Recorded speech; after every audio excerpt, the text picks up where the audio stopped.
Бүгін бізде өте дәмді стейк, гарнирға көкөніс және пюре дайындаймыз. Ол үшін бізге жылы ет, бөлме температурасындай болу керек, және де пюреға картошка,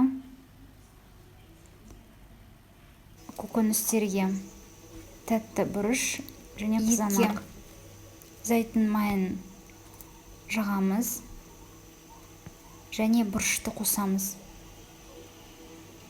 Қалаумызша бұрышты себелейміз де жақсылап екі жағына жағамыз. Тұз қоспаймыз. Тұзды тек қана пісіп болғаннан кейін ғана себеміз. Себебі тұз еттің бойындағы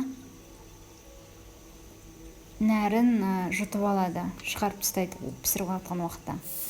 Сондықтан да ет өте жұмсақ болу үшін біз оны тұздамаймыз.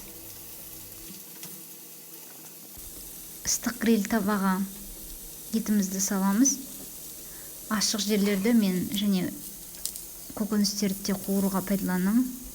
Болгар бұрышын және де қызанақты. 15-20 минутта ішінде менің етім дайын болды. Тұзды етті дастархан басына алып келгеннен кейін ғана тұздаймыз, сеуіп. Пюрені мен бөлек видеода сақтаймын. Қарағандарыңызға рахмет, лайк басуды сұраймын.